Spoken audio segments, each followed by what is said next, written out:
Hi everyone, it's Dan here doing a Magic Online draft for the Hawk Report. One of two things could happen. I could draft Modern Masters in the future. Today's May the 27th. Modern Masters launches tomorrow, but I am on a plane to Amsterdam for GP Utrecht, which everyone is really excited about. Or I could draft Tempest Remastered, but that's dependent on the scheduled maintenance concluding in a decent time today. So I don't know which one I'm going to be drafting in the end, but what I wanted to do was have a fresh draft format. So I've drafted Tempest Remastered twice, and I've not drafted Modern Masters at all. So they're both relatively fresh and unknown to me. So this is a series of firsts, really. It's the first draft video I've ever recorded for the first article of the first blog that I'm a part of. So a lot could go wrong. So for that reason, please, we'd really appreciate your feedback, and specifically I'd appreciate your feedback on the video quality, the audio quality. Am I speaking too quickly, too slowly? Just please post in the comments to let us know. And also, I'm doing this so I can vocalize my decisions. So I guess most of us would draft in relative silence, either online or in real life. So I guess vocalizing my decisions, my plays, my picks, I can play that back in my head and realize that that's a really stupid decision I'm making and hopefully correct it. Something I don't do in my head all of the time when I'm playing. Also, you can hear the decisions I'm making, and if you disagree with them or think I could be doing something better, please also post in the comments, and hopefully we can create a discussion. So on with the draft, and Tempest Remastered or Modern Masters, who knows?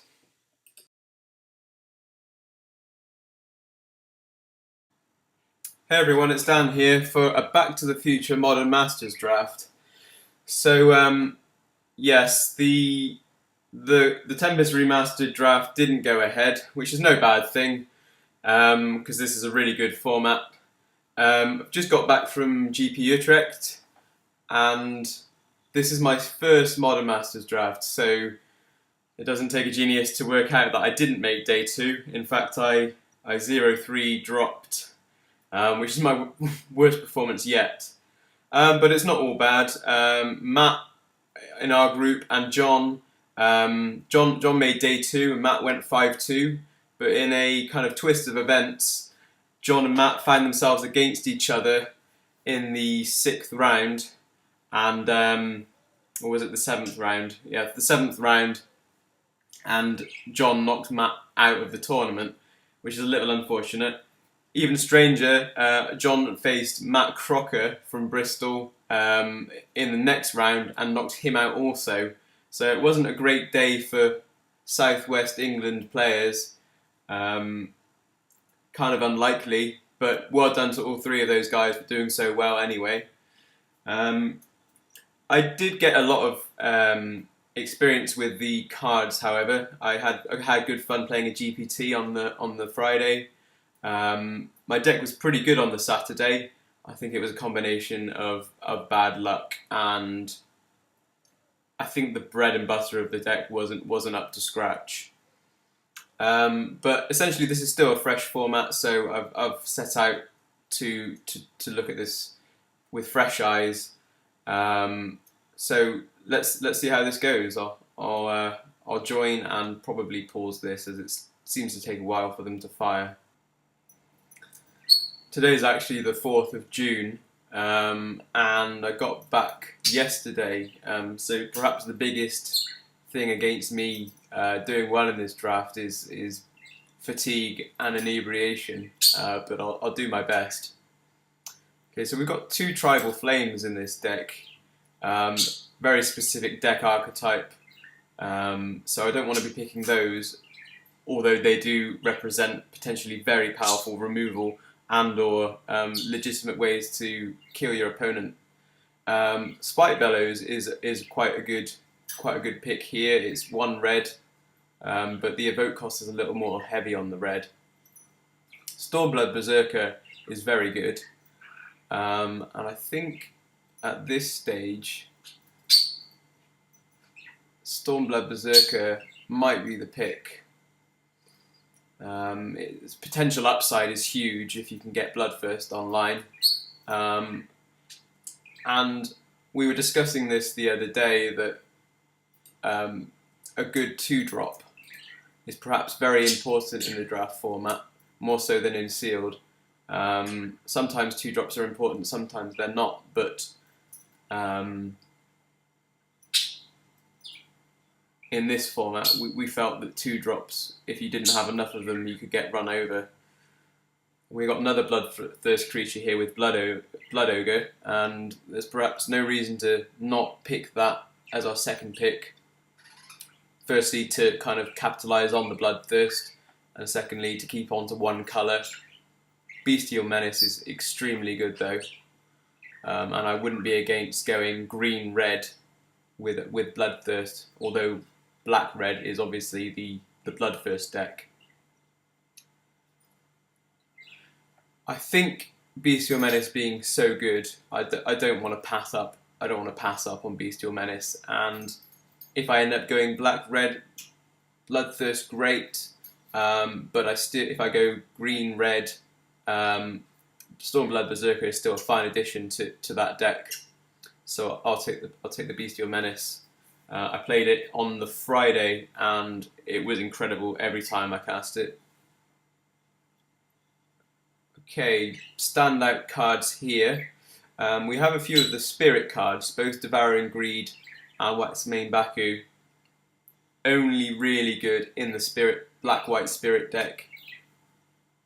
We have Helium Squirter, which is a fine card, but I don't want to be taking that after a Stormblood Berserker and a Bestial Menace.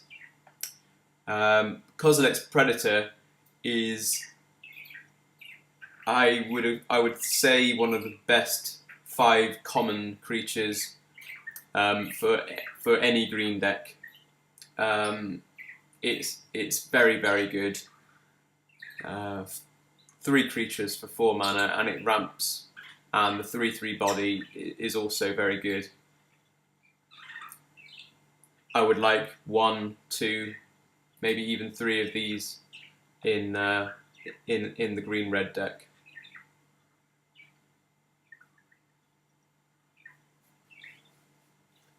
Okay, so cards becoming a little lower in quality now. There are no real standout cards for me, and I'm not concerned about green being past a Bestial Menace and a Kozilek's Predator. The fact that there are no good green cards here doesn't concern me. And there are 3 red cards, so it's just likely this was a weak pack for red. I actually think taking a artifact here maybe the way to go with it, either a Blinding Soul Eater or a Sickle Slicer. I think because we're going on the aggressive side, maybe a Sickle Slicer. I've heard bad things about Thrive and Vines of Vastwood, so I'm sort of picking Sickle Slicer on that basis. Okay, so we have Fiery Fall, which is kind of an auto-include in the red-green domain deck. We have Matka Rioters, again the domain deck, and even if you have 5/4 basic lands, I don't like the card very much. I mean, I think there are more powerful things you can be doing. We've got the Viashino Slaughtermaster.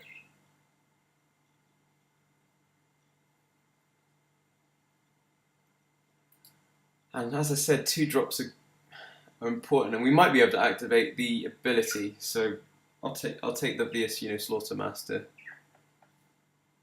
Goblin Fireslinger. So this is an important card for the Bloodthirst deck, because it's an inevitability of 1 damage. But we do have a Sign of the Wild, and I have seen some very powerful plays with a turn 3 Sign of the Wild into a turn 4 Kozilek's Predator and just swinging in for 5. It doesn't get much better than that with the Scion. So I think if we go on a sort of token sub that strategy with the green, that could come up with some very powerful curves. Also, Bestial Menace, of course, is going with the token strategy as well.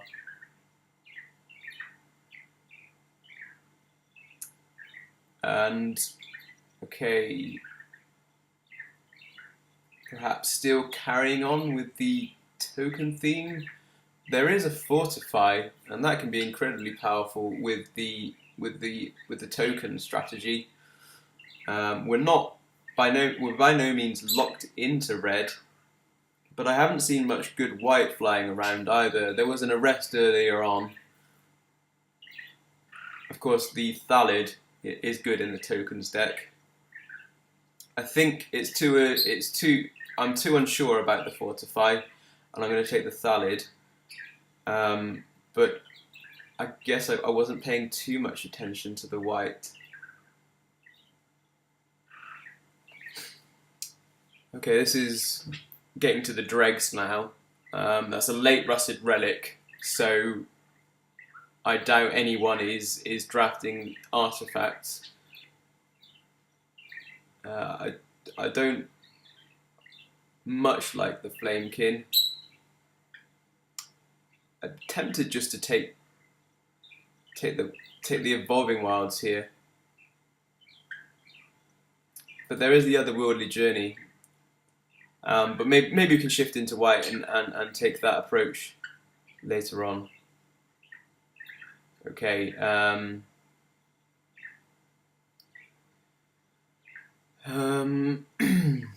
Tribal Flames is not a possibility now.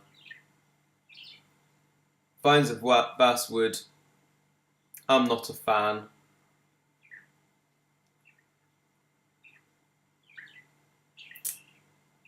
Okay, with the off chance that white is a deck, Tarashi's Grasp, this has come up in conversation quite often. Is Tarashi's Grasp good main deck with the amount of artifacts and good enchantments flying around? Kablu's and Strider here. Don't know. Maybe it seems that I'm a big fan of the Karoo lands, as might be my downfall occasionally. But they do seem to be going quite late in these packs. And in fact, because I may be playing red or white, in fact, I'll take the Boros Garrison here.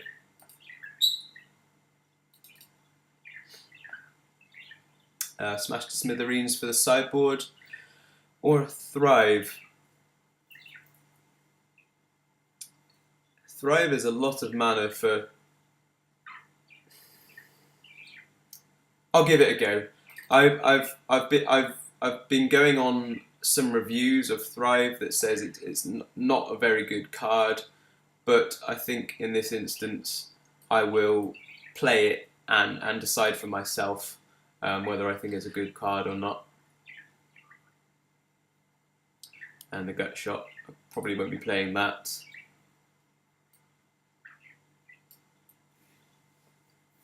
Okay, on to pack 2.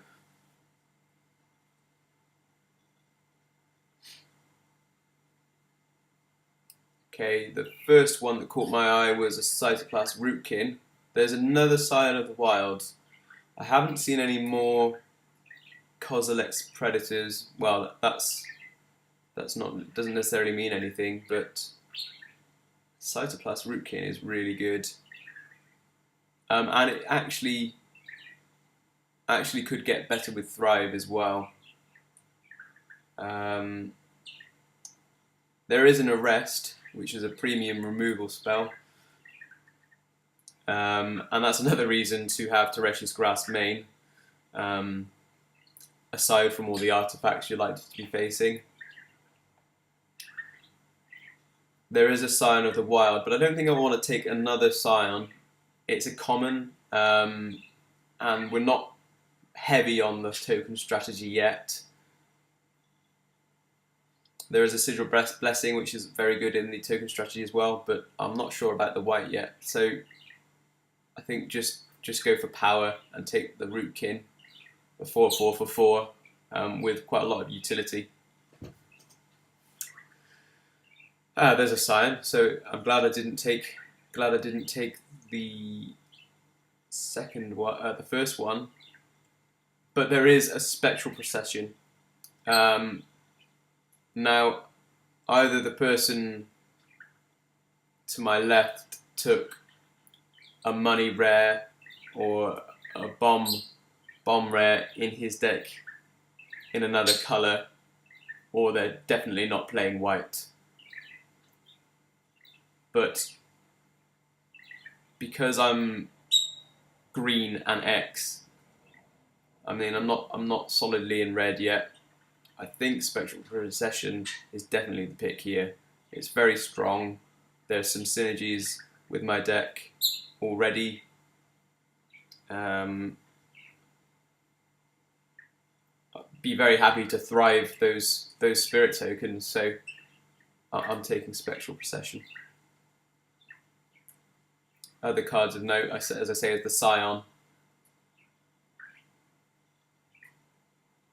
Hope that to be a 3 CMC mana cost.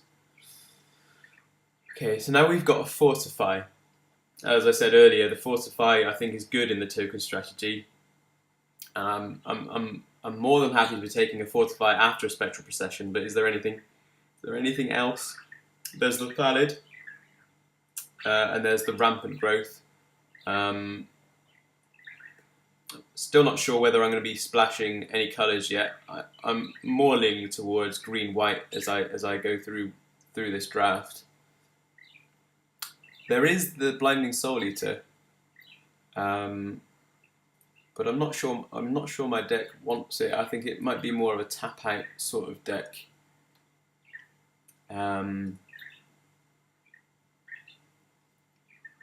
Let's go for the green white tokens now. I think that's enough of a collection of cards that I'd want to be trying that. Okay, so there's a Wolfbriar Elemental, and that's quite late actually. So we're how many picks in? And 4 or 5 picks in, and a Wolfbriar Elemental comes along, which is obviously insane in the token strategy, and just a legitimate bomb on its own. We have a Nest Invader, which I'm really sad to pass, because Nest Invader is another, like Kozilek's Predator, is a fantastic addition to a green deck. But I can't pass up this Wolfbriar Elemental, and I just hope to prioritise Nest Invaders later on, because they are very, very good. But no doubts here about the Wolfbriar Elemental.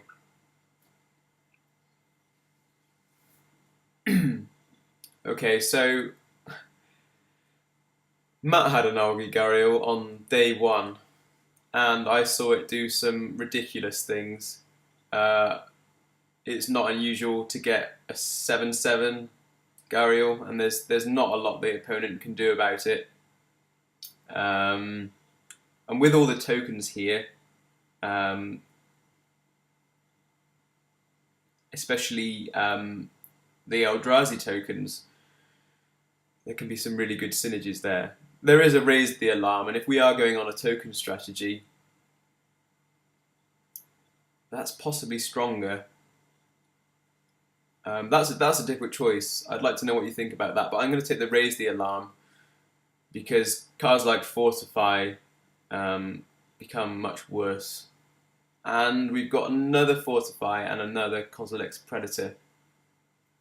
I think... Oh, and a Scatter the Seeds. Oh, this is difficult. But also, it's really nice to see that there's so many cards in here that we want to include in our deck. This is a really difficult choice. I really don't want to pass up the Kozilek's Predator, but Scatter the Seeds and Fortify. Okay, I'm going to pick Scatter the Seeds, just for some more late game power plays, and I mean, it can be played earlier on. And I think Fortify, we're more likely to see one of those than either a Scatter the Seas or Kozilek's Predator. But let me know if you think I should have picked the Predator. A Scavenging Drake. That's quite a late Scavenging Drake. I really rate Scavenging Drake. Not quite as much as the Gharial, but again the black green sack deck I think can be very strong. But we do have a Sky Hunter Skirmisher, and that's a fine 3-drop, and we're always happy to fortify that or equip it with a Sickle Slicer, and I think that one is the pick. Also, getting a few more 3-drops would be good. Conclave Phalanx, so that's a white card that's pretty good with the token strategy. Yeah. But having said that, Kabu Primarch is just a very big dude. I think with the view to getting as many creatures on the board as I can before fortifying or swarming the opponent, I think the Kabu Primarch is the pick. Another Scion, which I will pick. Okay, this is. I hope to be turning out to be a really good deck. Shame to be passing Sigil Blessing, but going this late, and I've seen the Scions, I've seen the Wolfbright Elementals. It's likely that no one is on the green-white token strategy, and another Scion, which I will take.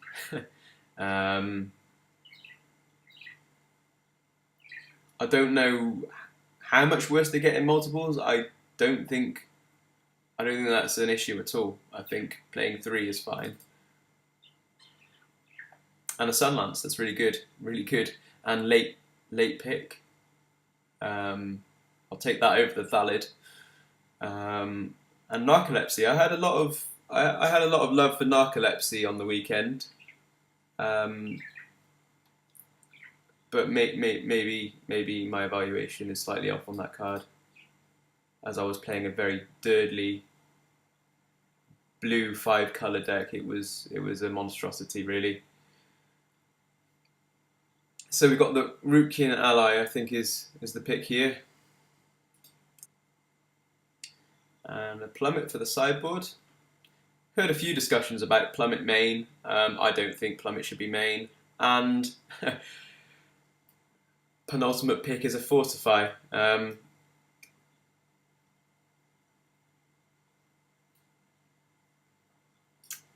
So can't hope for better than that, really.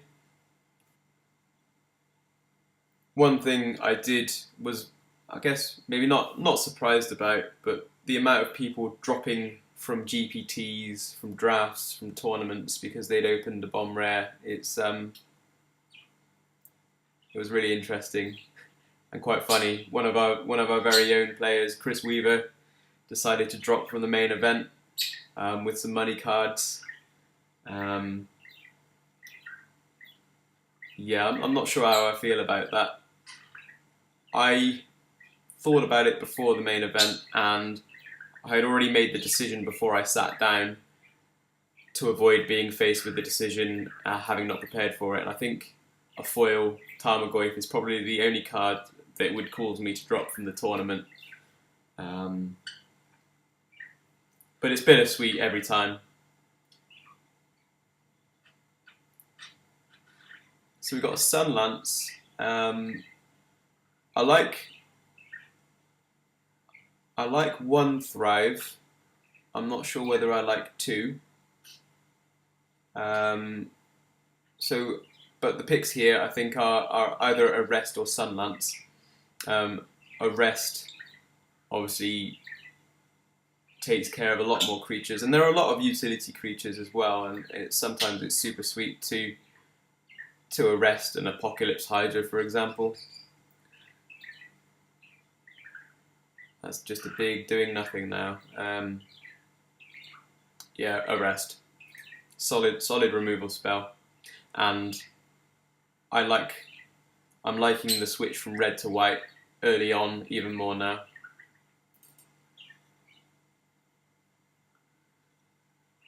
Okay, so another Sunlance.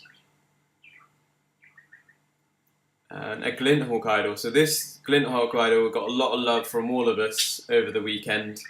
It can only be killed with instant speed creature removal, unless you're playing main deck artifact removal. And it was just so good.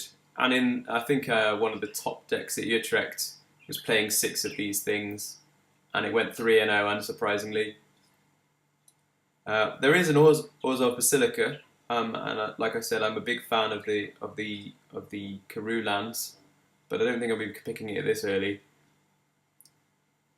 So, for me, I think the pick is Sunlance. I really think Gnarlid Pack is a poor 2-drop. Although I was saying earlier that 2-drops might be more important here, and I've only got 1. Okay, let me know what you think. I'm going to take the Gnarlid Pack. I think I can safely take out these red cards and put them into the sideboard now.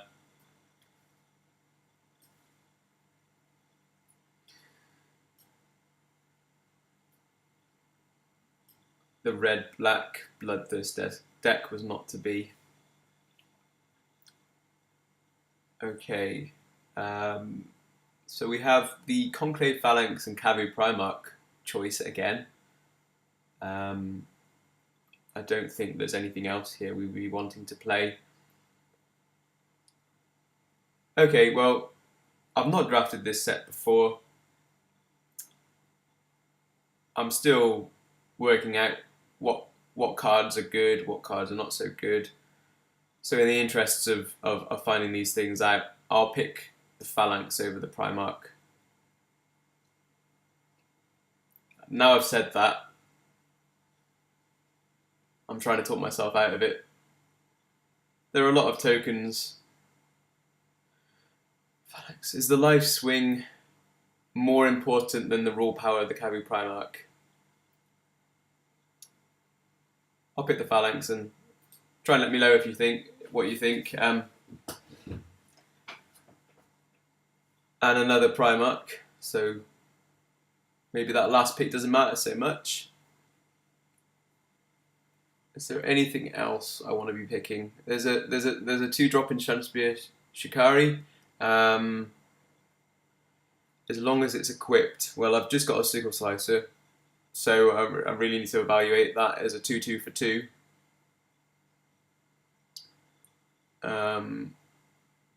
But if you do equip it, it's incredible.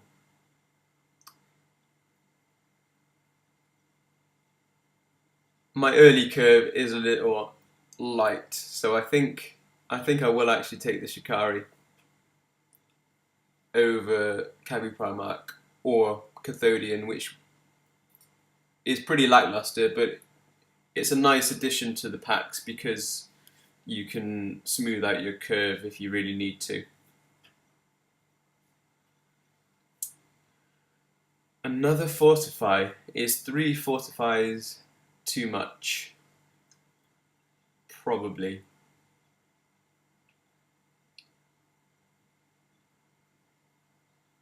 Again, there's 4 cards I'd happily pick, and the Blinding Soul Eater is, yeah, perhaps. I think I stand by my comment earlier. The Blinding Soul Eater is not really what this deck needs. I think keeping with the token strategy and, if need be, chumping their huge guy is probably a better decision. Again, Fortify. I'll take the Primarch. I think Fortify is, again, like I said earlier, one of the cards that is most likely to come back around. Now, Overwhelm is a strange card. So in order to play it, you tap down creatures. I mean, 7 mana is a lot, and they don't even get trample. Having said that, there's not really.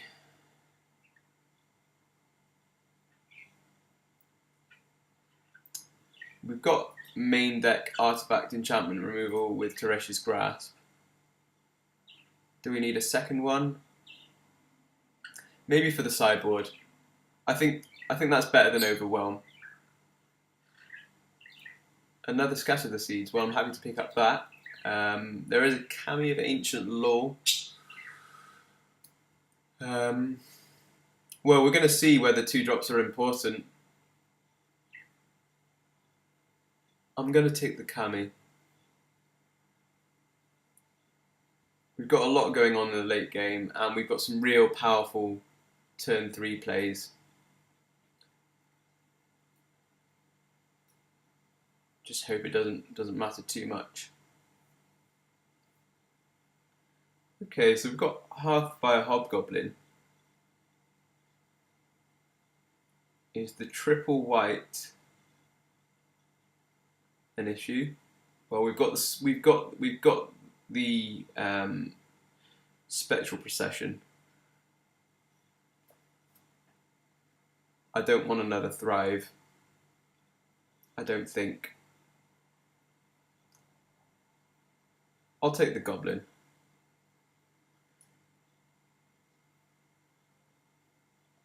It makes our fortifiers really good if it goes unblocked.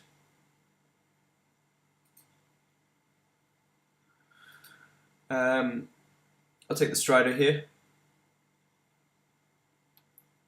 Undecided about the power of this card.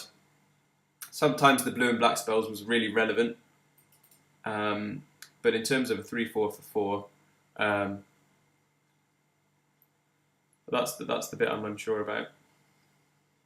So we're playing a lot of double green and triple white. So I'm taking this Karoo land without many other options, but I'm wondering whether not playing them is the correct choice, because sometimes it can make those triple whites and double greens awkward.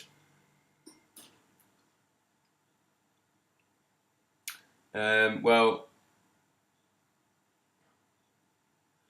Simic Initiate, I guess, but I won't be playing a 1/1 for 1. I've learnt they're bad now. Another Kavu Primarch. Well, I'm glad to say we'll be making some cuts to this deck, and there's a lot of playables. That might be where you're mostly screaming at the screen. Why are you cutting that card? Why aren't you playing that card?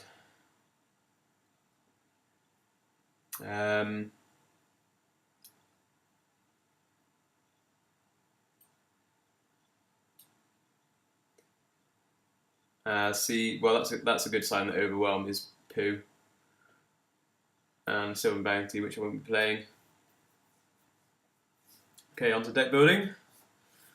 Quite pleased with how the draft went. I think I got out of red. I think that was a correct choice. Okay, first things first. I don't think.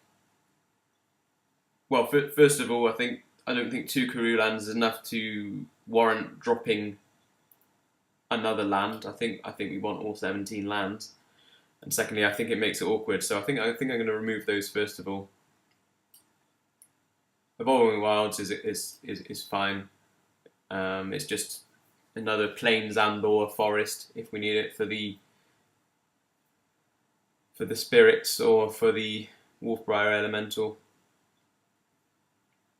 I'm going to move Spectral Procession to the 3-drop slot, and let's group creatures separately. So the late game spells are the token spells. We've got a lot of good stuff going on with the 4-drops.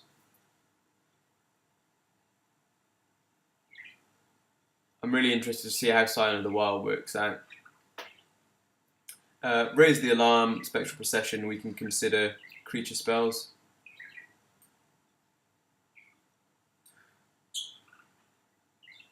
Same with Scatter the Seeds and Bestial Menace. And also with Sickle Slicer. So we're left with removal spells in Arrest, Sunlance, and Tereshi's Grasp. And kind of capitalising on the token strategy with Thrive and Fortifies. Guess we're a little light on removal in general, but hopefully the token swarm strategy can kind of work around that issue by blocking when necessary and just swarming without much regard for how they're going to block. We want to see Spectral Procession every game. So, 31 cards. Time to make some cuts. I think Hearthfire Goblin or Hobgoblin is most powerful when you can equip it up.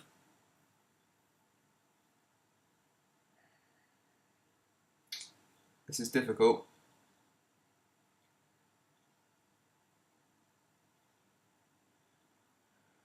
Like I said, I want to see whether 2-drops are important. I think 3 Cavu Primarchs is probably too much, and because I'm unsure about Cuploos and Strider, I'm gonna take out one of those as well. Because Cavu Primarch can be very powerful, but you tap out to play it essentially, and you may even forego a combat phase, and then they could just kill it or narcolepsy it or whatever. Maybe I'm incorrect in my evaluation there. The life swing of Conclave Phalanx might be very relevant here, especially if we're attacking in and trying to swarm them just to reload our life total. Might be just what we want to do. Rukian Ally isn't actually not that good, is it? Tap 2 untapped creatures. Yeah, I'd rather be attacking with those creatures. It's a 3/3 for 6 with Convoke, but a 3/3 for 6. I'm gonna pass up on that one. Keep the curve low and focus on getting the creatures out and swarming.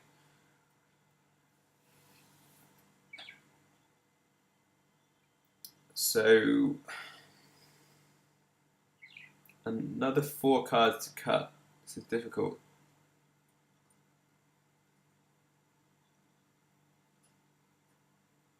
Okay, so if I take out Hearthfire Hobgoblin,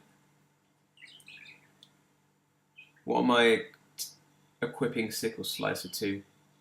I mean, it's only the Skirmisher, and the Skirmisher is only good if it's equipped or if I have Fortify. So maybe the Skirmisher and the Hobgoblin are the cards to take out. Or maybe... Okay, no, let's go for the Hobgoblin and the Sickle Slicer. Oh, this is difficult.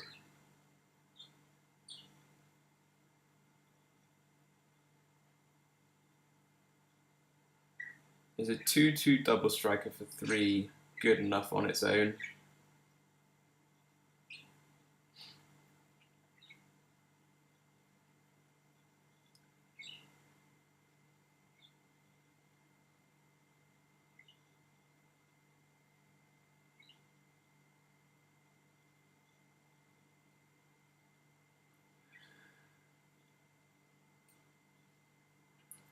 Well, I think the thing that's going to decide for me is the fact that Skirmisher has flying.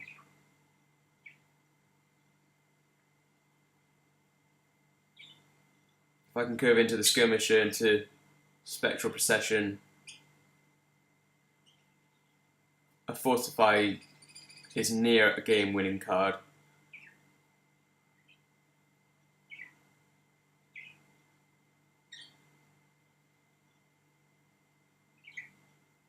Three more cards to cut.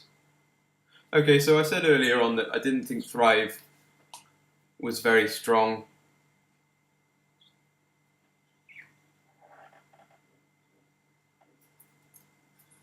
I mean, it's great if I manage to play some creatures, Thrive, and then play the root kin. It puts a +1 counter on each other creature I control with a +1 counter on it.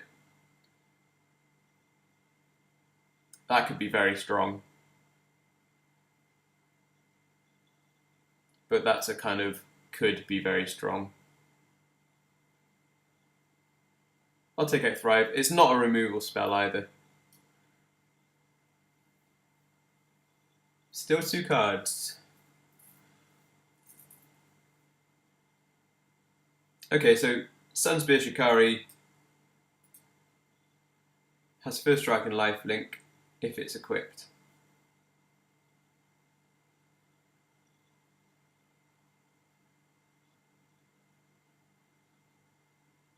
We have 1 equipment. It's a 2/2 for 2.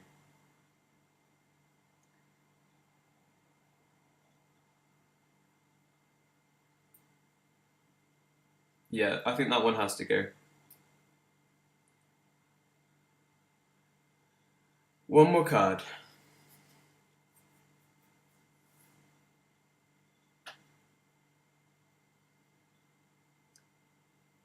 So we were saying earlier that we think Tarashi's Grasp, as a group, is fine to main deck, given that so much of the removal is enchantment based, and artifacts are usually a key inclusion to most decks, not least the affinity artifact deck. It kills Glinthawk, so I've got to play it right.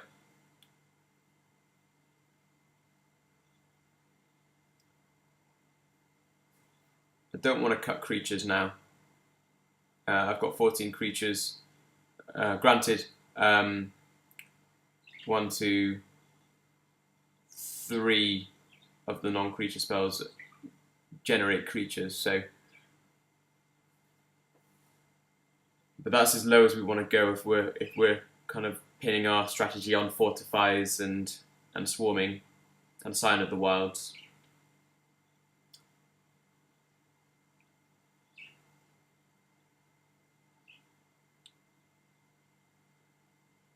I'm thinking perhaps Sickle Slicer is the one to take out. Oh, but is it? Sky Hunter Skirmisher, although oh, I'm running out of time. Oh, oh no. Oh shit.